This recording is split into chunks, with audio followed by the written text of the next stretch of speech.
हाय। इस वीडियो में हम समझेंगे public choice model. Public choice model से मतलब ये होता है कि जहाँ पे जिस सिस्टम में लोगों को सबसे ज़्यादा चॉइसेस दिए जाते हैं, मतलब जहाँ पे मल्टीपल चॉइस प्रोवाइड किए जाते to the public, that model that system is called the public choice model.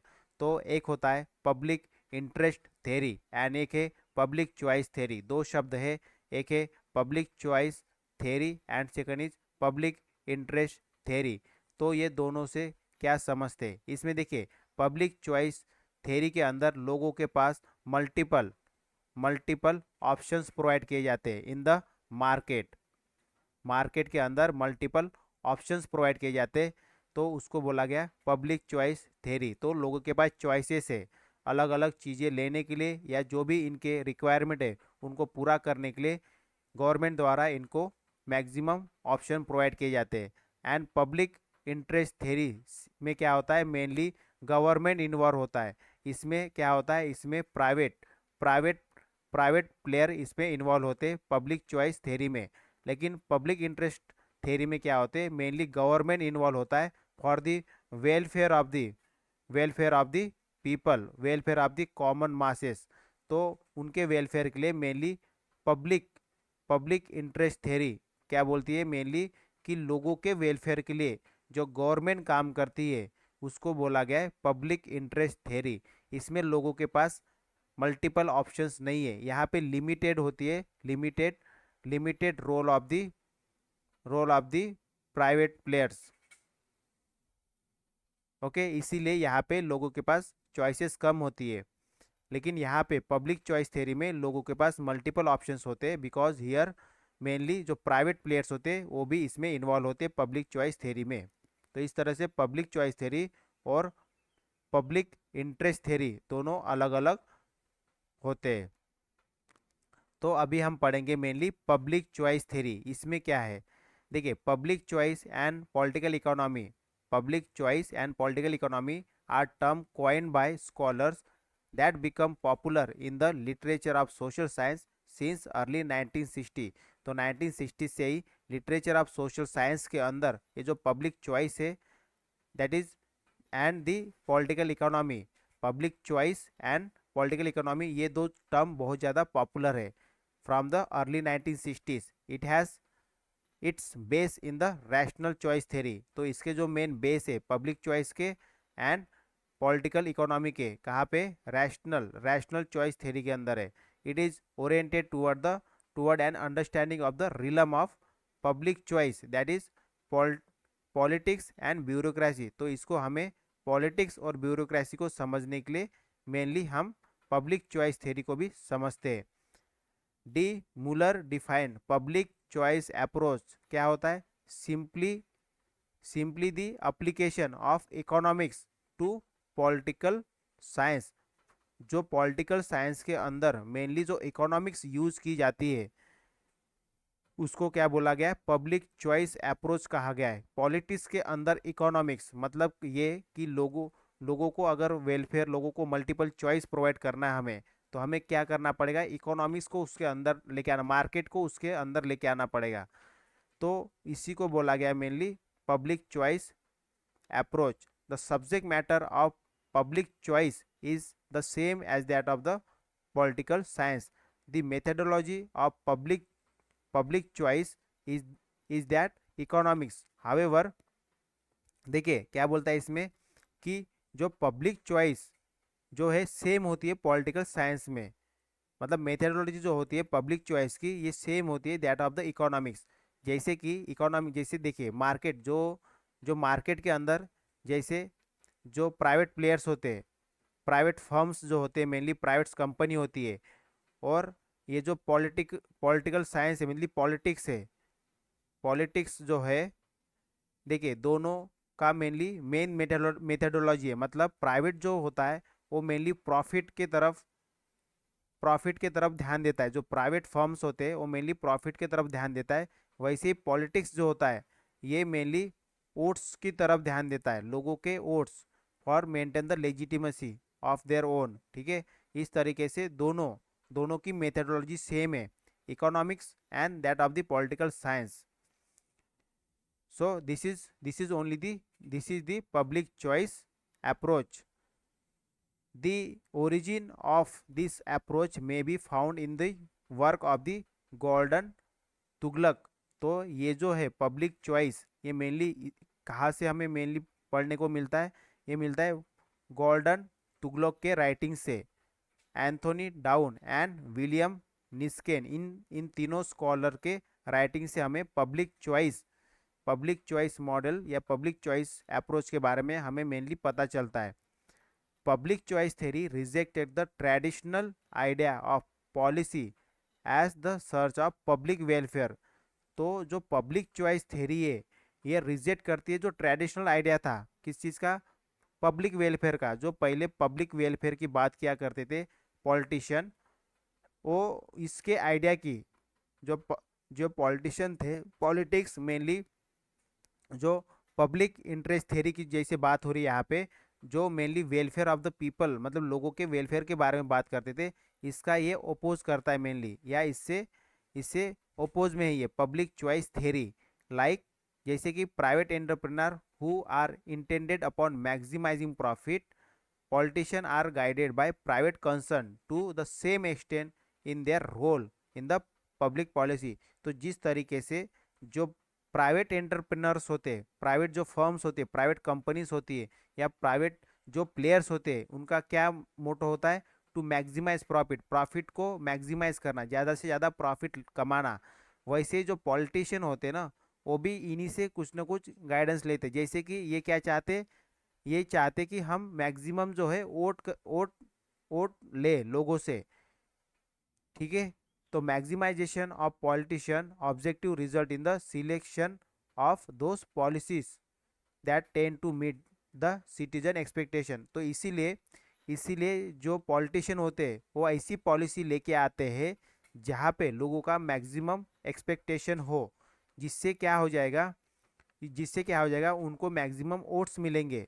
The intent of politician is to maximise likelihood of winning the election. तो उससे क्या हो जाएगा, उससे अगर वो लोगों के एक्सपेक्टेशन टाइप अगर पॉलिसी लेके आते हैं पॉलिटिशियन, तो उनका चांस बढ़ जाता है इलेक्शन जीतने का। तो सेम वे जो प्राइवेट प्ले मतलब ये इस टाइप ही प्राइवेट एंटरप्रेन्योर टाइप ही काम कर रहे हैं मेनली पॉलिटिशियन। ओके, बिकॉज जो प्राइवेट होते हैं वो क्या करते हैं, प्रॉफिट को अर्न करने के लिए वो मेनली काम करते हैं। सेम वे जो पॉलिटिशियन होते हैं ये क्या करते हैं, वोट्स को हासिल करने के लिए मेनली उस टाइप से पॉलिसीज लेके आते हैं। In the political business cycle model, it predicts that politicians in the government will attempt to manipulate and stimulate economy before the election and deflate the economy after election। क्या करते ये, सबसे पहले तो जैसे इलेक्शन होना होता है तो क्या करते, इकोनॉमी को बहुत बढ़ावा देने की बात करते हैं और काफ़ी ऐसी पॉलिसी लेके आएंगे जिसमें इकोनॉमी बहुत ज़्यादा इन्फ्लुएंस करती हो, ऐसी पॉलिसी लेके आएंगे बिफोर इलेक्शन।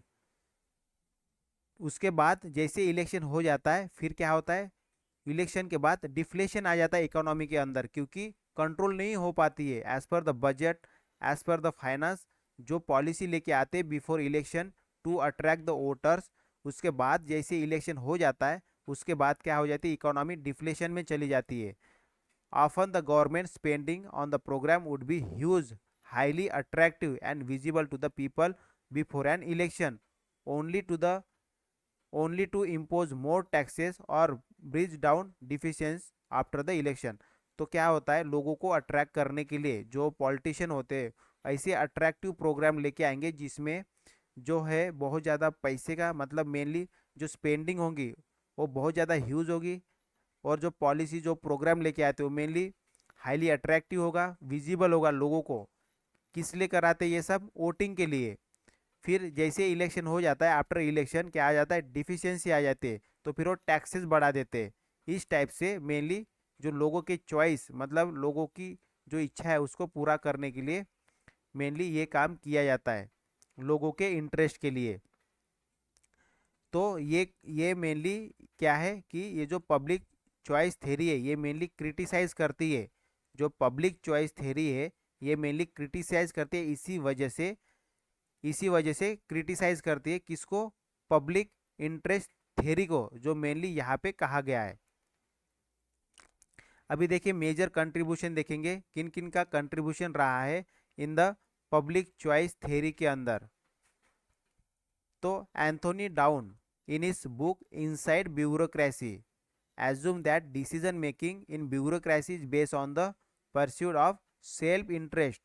मतलब ये जो पब्लिक चॉइस थ्योरी है, ये इसमें कि मैक्सिमम जो स्कॉलर है उन्होंने अपना कंट्रीब्यूशन दिया है, उसमें से एक है एंथोनी डाउन। इन्होंने क्या कहा, इन्होंने ये कहा कि जो ब्यूरोक्रेसी होती है ये अपना इंटरेस्ट के लिए क्या करती है, बहुत सारे डिसीजन लेते।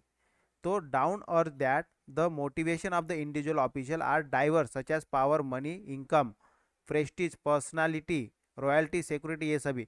तो अपना जो इंटरेस्ट फुलफिल करने के लिए ये जो ब्यूरोक्रेसी होते हैं वो डिसीजन लेते हैं, और उनका इंटरेस्ट क्या होता है, मेनली पावर लेना, पावर पावर का हासिल करना, money, income, prestige, personality, royalty, security, इन सभी ये सभी पर्सनल इंटरेस्ट, सेल्फ इंटरेस्ट को हासिल करना ही मेनली ब्यूरोक्रेसी का काम होता है, ऐसा एंटोनी डाउन कहते हैं। डिफरेंट टाइप ऑफ ब्यूरोक्रेट्स में have different motivation and approach. तो अलग अलग जो ब्यूरोक्रेट्स होते हैं उनका अलग अलग मोटिव होता है, तो इसी से मेनली वो मोटिवेट रहते हैं खुद को। But they have common goal, लेकिन उनका कॉमन गोल होता है, क्या होता है मेनली, मैक्सिमाइजिंग सेल्फ इंटरेस्ट, खुद का इंटरेस्ट बढ़ाना, मेनली खुद के इंटरेस्ट की तरफ ज़्यादा ध्यान देना। One common result is increase the size of their respective department. ठीक है, तो एक कॉमन इंटरेस्ट भी होता है, तो इससे क्या हो जाता है, मेनली उनका जो जो भी उनका डिपार्टमेंट होता है तो वो क्या होता है, उसका साइज बढ़ जाता है मेनली। क्योंकि देखिए इसमें क्या हो रहा है, जो भी ब्यूरोक्रेसी होती है उसमें उनकी कुछ सेल्फ इंटरेस्ट होता है कि हमारा पैसा, पावर, मनी, इनकम, पर्सनालिटी, ये सभी बढ़ना चाहिए, यही यही इनको मोटिवेट करते हैं। ओके, अभी ये मेनली किसने कहा, ये एंटोनी डाउन ने कहा। विलियम निस्काइन इन्होंने क्या कहा अपने बुक में, bureaucracy and representative government observe that those who work in the bureaucracy seek to maximise their budget and size of the department officers under their control. तो जो ब्यूरोक्रेसी होती है और जो रिप्रेजेंटेटिव गवर्नमेंट्स होते हैं मेनली, तो वो क्या चाहते हैं कि हम उनका मतलब ब्यूरोक्रेसी का क्या हो, उनका जो बजट है वो ज़्यादा से ज़्यादा हो, बजट हो गया, साइज हो गया डिपार्टमेंट का, या उसके अंदर जो काम करने वाले लोग हो गए, ये ज़्यादा से ज़्यादा हो, ऐसा ब्यूरोक्रेसी चाहती है mainly. his content that it is only by increasing budget that they can maximize their self interest। तो जैसे साइज बढ़ना है डिपार्टमेंट का, या उनके अंदर ज़्यादा से ज़्यादा काम करने वाले लोग आ जाए, बजट बढ़ना हो, ये सभी कैसे हासिल हो जाएगा, ये इनका एक्चुअली सेल्फ इंटरेस्ट होता ही है, और ये सब बजट से हो जाएगा। ही ऑल्सो और that like market the department allow resource and make decision. तो इससे क्या हो, जैसे इनके डिपार्टमेंट को रिसोर्स अवेलेबल हो जाएंगे तो फिर वो डिसीजन ले पाएंगे। तो इस तरीके से ब्यूरोक्रेसी भी होती है, ब्यूरोक्रेसी अपने सेल्फ इंटरेस्ट के लिए काम करती है। Then Buchanan another public choice theorist noted instead of committing themselves distributional idea personal in the decision making system are likely to seek further their own self defined interest। तो इन्होंने भी क्या कहा, जो ब्यूरोक्रेसी होती है वो भी मतलब इनके अनुसार भी bureaucracy own self defined interest के लिए काम करती है, और इसी टाइप से वो डिसीजन लेते हैं। तो Gordon Tughlaq were considerable to among the earliest contribution to the public choice approach. To him, the study of politics, policy planning, bureaucracy should be based on the same assumption which might be used to explain the behavior of the firm, business people, consumer in the market economy. The following set of generalization among emerge from the Tughlaq. तो तुगलक क्या बोलते हैं, जैसे जैसे जो private firms होते हैं उसमें कैसे बिजनेस को बढ़ावा देना है, फर्म्स बढ़ना चाहिए, कंज्यूमर्स बढ़ना चाहिए, ये सभी जो प्राइवेट प्लेयर्स होते हैं उनका काम होता है। सेम वे जो ब्यूरोक्रेट्स होते हैं उनका भी मतलब वो भी उनका भी यही उनकी सोच होती है। ओके। और पब्लिक चॉइस जो होता है मेनली इसके अंदर पॉलिटिक्स, पॉलिसी प्लानिंग, ब्यूरोक्रेसी, ठीक है, ये सभी जो होते हैं मेनली ये यही मकसद से काम करते हैं। तो जो तुगलक के अनुसार देखिए क्या क्या मेनली एजम्पशन किया गया है। Political parties in contest election make make excessive promise to the voters. तो क्या होता है मेनली जो तुगलक के अनुसार जो पॉलिटिकल पार्टीज होती है वो इलेक्शन कंटेस्ट करती है। ओके। और चाहती है लोगों को ज़्यादा से ज़्यादा प्रॉमिस करती है किस लिए, वोट मिलने के लिए। Politician in power maximise their likelihood of winning election through manipulating economy. तो इकोनॉमी को मैनिपुलेट करते, ठीक है, अपने हिसाब से, so that they can win the election.